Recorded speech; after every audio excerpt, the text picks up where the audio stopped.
চলে আসবো পরের জেলা পুরুলিয়া।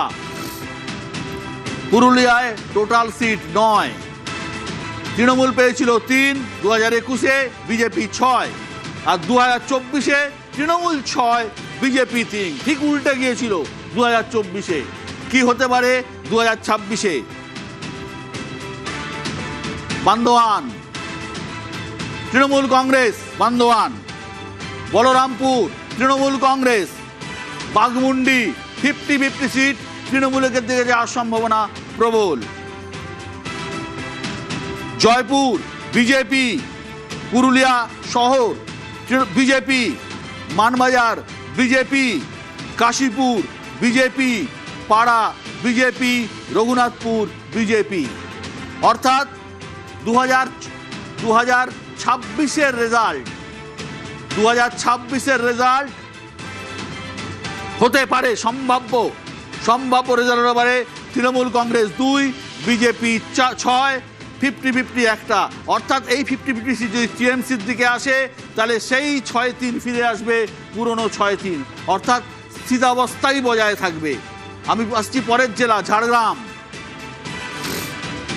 4টি সিট 2024-এ, 2021-এ 4টি তৃণমূল কংগ্রেস, 2024-এও 4টি তৃণমূল কংগ্রেস ঝাড়গ্রামে। এবারে কি হতে পারে ঝাড়গ্রামের সিট? নয়াগ্রাম তৃণমূল কংগ্রেস, গোপীবল্লভপুর বিজেপির দিকে যেতে পারে, ঝাড়গ্রাম বিজেপি, বিনপুর 50-50 সিট কিন্তু হেলে আছে তৃণমূল কংগ্রেসের দিকে। এই জেলাতে, ঝাড়গ্রাম জেলাতে দুটো হওয়ার সম্ভাবনা সব থেকে প্রবল। এই জেলায় তৃণমূল কিন্তু সিট হারাচ্ছে ঝাড়গ্রামে। সুমন ভট্টাচার্য, 3টে জেলা বললাম সুমন, একটা পুরুলিয়া, একটা বাঁকুড়া, আর একটা হচ্ছে ঝাড়গ্রাম। তোর অ্যাসেসমেন্ট?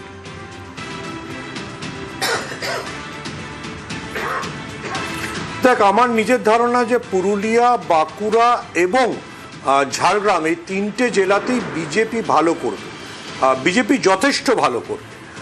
এবং 2024-এর লোকসভার যা লিড ছিল মোটামুটি তার কাছাকাছি জায়গায় বিজেপি পারফর্ম করবে, এবং সেটা বিজেপিকে একটা বড় অ্যাডভান্টেজ দেবে।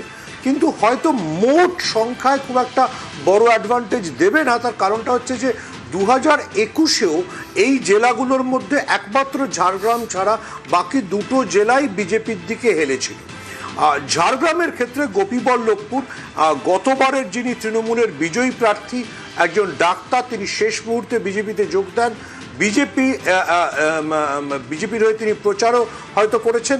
আর যিনি তৃণমূলের প্রার্থী ছিলেন গোপীবল্লভপুরে, শেষ মুহূর্তে তৃণমূল প্রার্থী বদলায়। আমার নিজের ধারণা আমি যতটুকু পুরুলিয়া, বাঁকুড়া এবং ঝাড়গ্রাম থেকে দেখেছি, সেখানে রাজ্যের শাসক দলের এক্সপেরিমেন্টগুলো খুব সফল হয়নি। তুলনায় বিজেপি সেখানে অনেক আরএসএস নির্ভরশীল যে সংগঠন, সেটা অনেক ভালো কাজ করেছে। একমাত্র আমার মনে হয় যে পুরুলিয়াতে একটা আসন হয়তো বিজেপি হারাতে পারে গতবারের তুলনায়। তা না হলে পুরুলিয়া, বাঁকুড়া এবং ঝাড়গ্রাম এবারের নির্বাচনে, 2026-এর নির্বাচনে নিশ্চিতভাবেই বিজেপির দিকে ঢোলে। প্রদীপ, আমার পুরুলিয়া বা এটার থেকেও বড় কথা ঝাড়গ্রামে যে আপনি বলছিলেন দুটো সম্ভাবনা প্রবল, সেখানে কিন্তু আমার মনে হয়, কারণ ঝাড়গ্রামের মানুষ অনেক বেশি তাকিয়েছিল রেল যোগাযোগের প্রকল্পগুলোর দিকে, সেগুলো কিন্তু খুব একটা বাস্তবায়িত হয়নি। ফলে লোকসভার নিরিখে যে অ্যাসেসমেন্টটা দেখা যাচ্ছে, সেখান থেকে আমার মনে হয় একটা আসন অন্তত সেখানে বিজেপির কমা উচিত। মানে ঝাড়গ্রামের আসন ছিলই না ঝাড়গ্রামে আমি বলছি যে ঝাড়গ্রামে তৃণমূল কংগ্রেসের একটা আসন বাড়া উচিত। আপনি যে প্রজেকশনটা দেখালেন 2 না, বাড়ার জায়গা নেই। শিবাজিদা, এই জঙ্গলমহল আদিবাসী ভোট কি কোনোভাবেই তাহলে সরছে বলে মনে হচ্ছে? না, সরে না, এটা অনেকগুলি ফ্যাক্টরের উপরে আছে। আদিবাসী বলতে মূলত সাঁওতালি, আর যারা কুর্মী সাঁওতালির মধ্যে একটা দ্বন্দ্ব আছে, এবং তার মধ্যে কারা কোন দিকে থাকে এটা খুব এই জটিলতাটা কলকাতায় বসে বোঝা যায় না।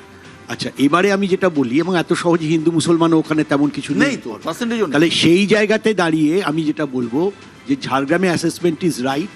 তবে 2-2 হওয়ার প্রবল সম্ভাবনা আছে। আমি যা বলছি 2-2 বিনপুরটা বীরবাহা হাসদা সিট চেঞ্জ করেছেন, বীরবাহা ওইদিকে গেছেন, বীরবাহার বিষয়েও লোকজনের অনেক ক্ষোভ রয়েছে। অসন্তোষ। চুনিবালা হাসদা নরেন হাসদার মেয়ে, হ্যাঁ, এবং সত্যি কথা বলতে কি নরেন হাসদার যে প্রভাব ছিল চুনিমালা হাসদার সেটা কিছুই ছিল না, এবং চুনিমালা হাসদার যে মানে ব্যর্থতাটা সেটা বীরবাহা হাসদাকে নিয়ে আবার কেন্দ্র করে এসছে, একই জিনিস হয়েছে। একই জিনিস হয়েছে। তবুও বিনপুর যেহেতু সিট চেঞ্জ করেছেন, একটা সম্ভাবনা আছে 2-2। কিন্তু আমার একটাই বক্তব্য, আমি সুমনের সঙ্গে অনেক ব্যাপারে এই ব্যাপারে একমতই, সব ব্যাপারে আমরা অনেক ব্যাপারে কথাও বলি, কিন্তু মনে হয় বাঁকুড়াটায় কিন্তু একটা যে জায়গায় ছিল তার থেকে বাঁকুড়ায় কিন্তু তৃণমূলের হয়তো একটা আসন। আমি তো বললাম ভালো হবে। কৌস্তব, জঙ্গলমহল নিয়ে তোমার অ্যাসেসমেন্ট? আমার অ্যাসেসমেন্ট, আমি শিবাজিদার সাথে 100% একমত। কুর্মীদের কুর্মীদের সাঁওতালদের বিজেপি অনেক দিন ধরে যেভাবে বোঝাবার চেষ্টা করছে, ইহাও হয় ইউয়াও হয়, লাইনে আছে। এবার ব্যাখ্যা করতে গেলে আমার 15 মিনিট সময় লাগবে, আমি ব্যাখ্যা করতে পারছি না এখন।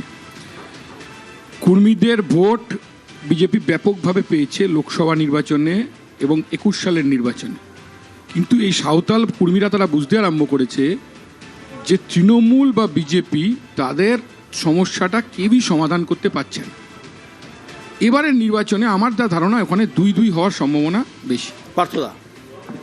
না, যেটা শিবাজীবাবু বললেন এটা একটা খুব গুরুত্বপূর্ণ কথা, যে কুর্মীদের সমস্যাটা সত্যি কলকাতায় বসে বোঝা সমস্যা। আর কুর্মীদের মধ্যে আবার নিজেদের মধ্যে আবার অনেক রকম ব্যাপার আছে, কন্ট্রাডিকশন আছে, যার জন্য এটা ভীষণ সমস্যা। সেই হিসেবে আপনি যা দেখাচ্ছেন। ওকে দিদা? আদিবাসী ভোটটা এবার বিজেপির দিকে আসতে চলেছে আমার ধারণা। মমতা বন্দ্যোপাধ্যায়ের সাথে রাষ্ট্রপতি দ্রৌপদী মুর্মুর যে সংঘাত আমরা দেখেছি, এটা একটা প্রভাব ফেলবে। একজন সাঁওতাল, একজন আদিবাসী সমাজের একজন এমপিকেও নিগৃহীত হতে হয়েছিল, এগুলো প্রভাব ফেলবে।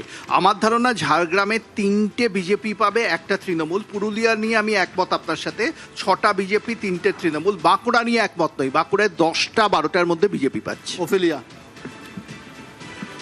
আমি সেটাই বলবো, বাঁকুড়ায় আমরা 10 থেকে 12টা পাবই।